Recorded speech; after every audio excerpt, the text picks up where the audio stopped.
The airport buzzed with the usual noise of rolling suitcases, coffee orders, and hurried announcements. Elijah Carter walked calmly toward Gate A2, dressed simply in a navy hoodie, dark jeans, and well-worn sneakers. He carried no briefcase, no designer tags, no flashy watch, just a slim laptop bag slung across his shoulder. Yet there was an unmistakable quiet confidence in his stride. When he reached the first-class boarding area, the flight attendant at the gate barely looked up. Her name tag read Cassandra. She was young, perfectly groomed, and carried herself with the rigid poise of someone used to scanning people and instantly deciding who belonged and who didn't. She glanced at Elijah, her eyes pausing a moment too long on his hoodie and shoes. Then with a fake smile that barely concealed irritation, she said, "Sir, this line is for first class. Economy is boarding at gate 14. Elijah didn't flinch. He simply handed her his boarding pass and said, "I know." Seat 1. Cassandra looked down at the pass, confused. Her lips curled as she scanned it again, then forced a tight-lipped smile. She muttered something under her breath, then waved him through with the kind of forced politeness that stung harder than open rudeness. As he walked past her, she leaned toward her coworker and whispered, "Guess rich people dress poor now." Elijah heard it. So did a woman standing nearby. Her eyes narrowed at the comment, but Elijah kept walking. Once inside the plane, he settled into seat 1A. As the other first-class passengers filed in, Cassandra moved through the aisle, offering drinks and warm towels. When she got to Elijah, she skipped his row entirely. He waited. 10 minutes passed. He watched as the man across from him, a sharply dressed young guy in a tailored suit, was greeted warmly, given champagne, and offered dinner choices early. Elijah raised a hand slightly to signal Cassandra. She glanced over, then looked away like she hadn't seen him. When she finally came back to his row, she spoke quickly and without eye contact. "What do you want to drink?" Her tone was clipped. "Robotic." Elijah smiled politely. "Water's fine." She turned on her heel before he could say more. As passengers got settled, she pulled aside the head steward and murmured something. They both turned their eyes briefly toward Elijah. The steward shrugged, then said something quietly and moved away. Elijah opened his laptop. He didn't complain, didn't ask for a manager, didn't make a scene. He just tapped gently on the keyboard and began writing. Nearby passengers watched him with vague curiosity. One woman, seated in 1C, leaned slightly as if trying to read the screen. All she could make out was the bolded subject line, "Flight 743, service note." He didn't raise his voice.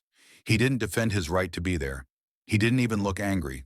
His face was calm, controlled. And then, just as the aircraft doors sealed shut and the cabin crew secured for takeoff, Elijah closed his laptop and leaned back into his seat. The silence around him was heavier than the engine's roar. Long before Elijah Carter was sitting in seat 1A of that high-altitude insult, he was just a boy from the south side of Chicago, the kind of neighborhood where ambition is seen as arrogance, and survival often takes precedence over dreams. He was raised by a single mother who cleaned hotel rooms during the day and studied for her nursing exams at night. Her biggest gift to him wasn't money, it was her belief in his mind. By the age of 10, Elijah could disassemble a broken radio and rebuild it into something that played local police frequencies. Teachers either labeled him a problem or a prodigy, depending on the day. But one teacher, Mr. Rollins, pulled him aside after a science fair and said, "You don't belong in this classroom. You belong in a lab." That sentence lit a fuse. Elijah won a scholarship to a private high school on the north side, where he was often the only black student in a class. He stopped raising his hand after a teacher joked that he was too smart for his own good. But he kept his head down, graduated early, and earned a full ride to MIT. Even there, in the halls of brilliance, he found that expectations for a young black man from Chicago remained low. He didn't fight it, he just worked. After graduating with dual degrees in electrical engineering and software systems, Elijah turned down multiple offers from Silicon Valley and started his own company, Skybridge Systems. His vision was clear: a full-stack communications framework for airline operations, flight crew coordination, and emergency response across global fleets. It took 5 years of eating ramen, borrowing money, and surviving failed prototypes before one major Asian airline agreed to pilot his system. That pilot became a standard. Today, Skybridge Systems operates in over 80 countries. If a plane lands safely after a storm or a cockpit receives mid-air rerouting during turbulence, there's a good chance Elijah's tech played a role. And yes, this very airline he was flying on had paid millions to implement Skybridge upgrades. He was now on the board of three major aviation firms, including Orion Air Group, which quietly owned this very flight he was humiliated on. Still, Elijah never dressed the part. He wore hoodies and sneakers, even to board meetings, unless it was a UN summit or something that required a tie for translation. "If you know who I am, I don't need a suit," he often said. "And if you don't, you'll find out soon enough." But the memory that shaped him most didn't come from the spotlight. It came from a rainy Monday afternoon 10 years ago. He had arrived at his own office early, holding blueprints, covered in drizzle, dressed plainly.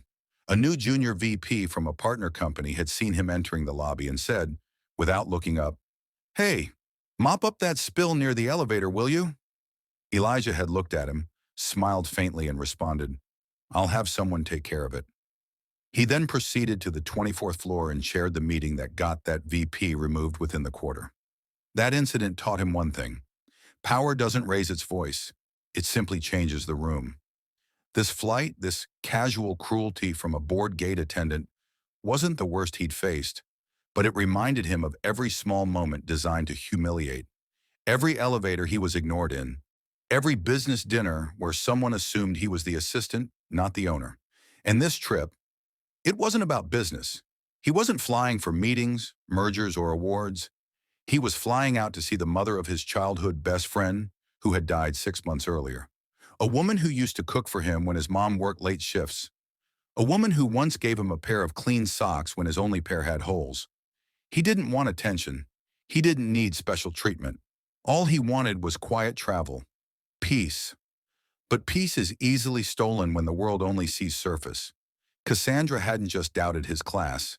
She'd reminded him of a hierarchy he'd long outgrown, one that still operated in whispers, glances, and sarcastic smirks. This time he wasn't just going to walk away. He closed his laptop lid gently after hitting send. The subject line was simple. The impact? Not so much.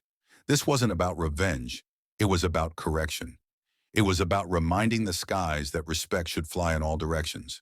Somewhere over the Atlantic, with the sky blushing orange outside the window and cabin lights dimmed for comfort, Elijah Carter sat calmly in seat 1A. A man in a hoodie who, until this moment, had been invisible by design. But now it was time to disrupt the narrative. He opened a secure communications tab, a fail-safe protocol embedded within the airline's in-flight satellite system, a system his own company, Skybridge Systems, had built and encrypted. Only board members had access to this function. Elijah's credentials unlocked it in seconds. He didn't need to write a long message. He tapped a single contact. Miles Underwood, Chairman, Orion Air Group. The call connected in under 30 seconds. "Elijah," Miles answered with a surprised but warm tone, "didn't know you were flying today." "I wasn't planning to call," Elijah said, his voice low, calm, "but I thought we could discuss your frontline customer experience. Mid-air, while it's raw." There was a pause, a tension shift. "What happened?" Miles asked, his tone sharpening. "You'll get the report," Elijah said, "but let's just say your first-class filter needs updating."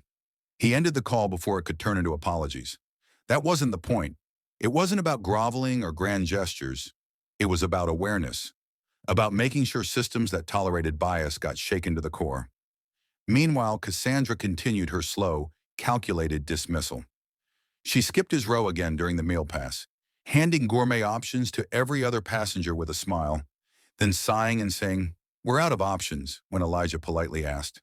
She didn't even offer a blanket when he requested one, just walked away with a dry, "I'll check," and never returned. But fate, as always, has a curious way of balancing scales. From the economy section behind the curtain, a young boy about 11 years old poked his head into first class while returning from the restroom. He stared at Elijah for a second, then tugged at his mom's arm. "Mom," he whispered loudly. That's the guy from the Tech Heroes documentary, the one who made that system that helps planes land during storms.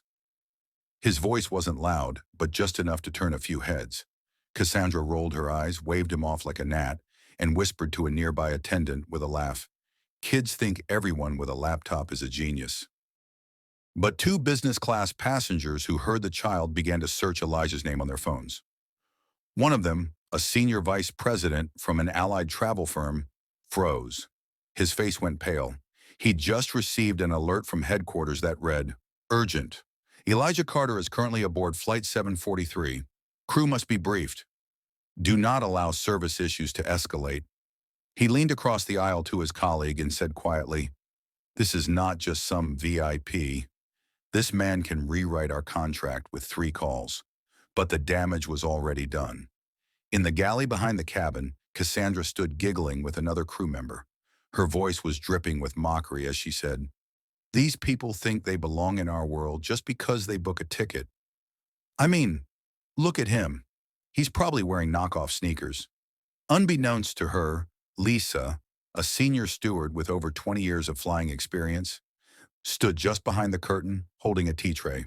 She heard every word. She didn't interrupt. She just turned and walked back to Elijah. When she reached him, her tone was hushed but urgent.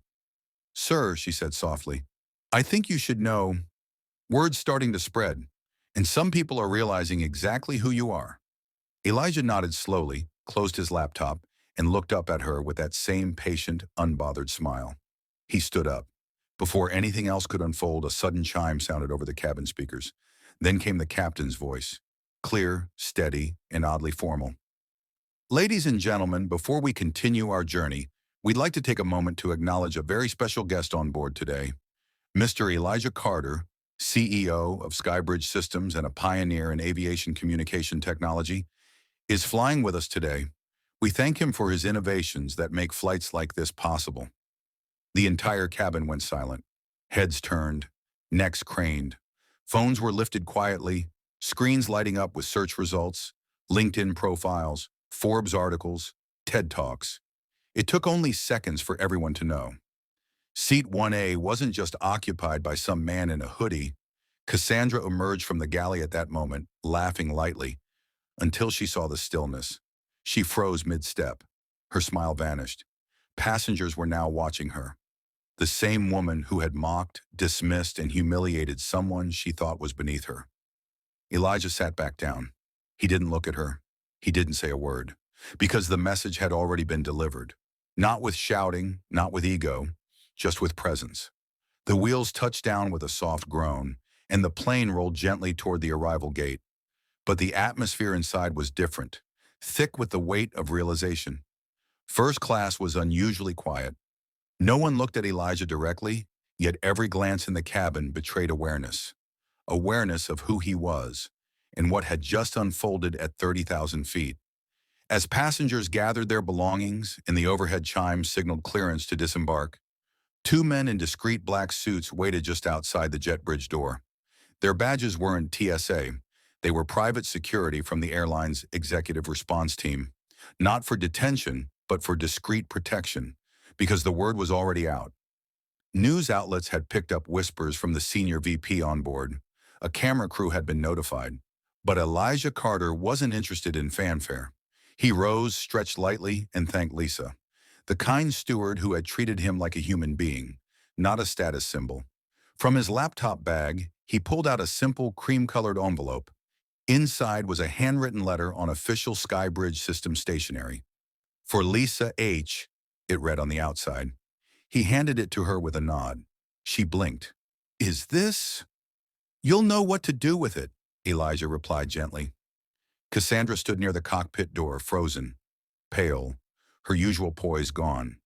As the other crew members lined up for landing duties, a tall woman in HR uniform waited beside the gate with a printed file in hand. Cassandra was motioned over before she could step off. She didn't look at Elijah. He never looked at her either. There was nothing to say. Elijah stepped off the aircraft and was greeted not with applause, not with interviews, but with dignified silence. The black sedan waiting for him didn't display a logo. It simply pulled up beside the executive lounge doors and opened without a word. He entered quietly and disappeared from view, as effortlessly as he had arrived. But what followed behind him was a storm of consequence. Within 48 hours, a full report of Flight 743 circulated at the highest levels of Orion Air Group. Screenshots, incident logs, and passenger testimonials supported Elijah's silent action. It wasn't just about one employee's behavior. It was about a systemic attitude that had gone unchecked too long. An internal audit was launched across every division that touched the passenger experience, from gate protocol to cabin hierarchy. Bias training was no longer optional, uniforms no longer defined authority, and first class was no longer measured by appearance. Within a month, Cassandra's name was officially removed from the crew registry. She never appeared on another Orion flight manifest again. Meanwhile, Lisa received a call from corporate. The letter Elijah gave her had not only commended her integrity, it recommended her for a lead training director role. She was promoted within 3 weeks. But that wasn't the end. The airline, understanding both the gravity and visibility of what had happened, decided to turn the incident into a teachable transformation. They launched a campaign titled, "First Class is a Mindset." The lead image on digital billboards and airport banners? Elijah Carter, seated calmly in his hoodie and sneakers, a soft smile on his face. The caption below him read, "Dignity flies with us." No fanfare. No company logos splashed across his chest. Just presence and message. For Elijah, it wasn't a victory. It was a necessary shift. Weeks later, far from press conferences and campaign meetings, Elijah walked through the entrance of a public school on the south side of Chicago. The very school he once passed by as a kid, where he'd sit outside on the steps doing math homework with chalk on the pavement. He wasn't there as a celebrity, just as a mentor. Inside, a group of students waited in a small auditorium. When he stepped on stage, some kids whispered, "That's the guy from the billboard." Others just stared, expecting a billionaire tech speech full of buzzwords and ambition. Instead, Elijah stepped forward, looked at the row of curious faces and said, "You don't have to wear a suit to walk like you own the place. Just build something so solid. The room shifts when you enter it." There was silence, then a slow, thoughtful clap, then applause. Because sometimes the loudest message is delivered in silence, with dignity and just enough truth to change how people fly and live forever.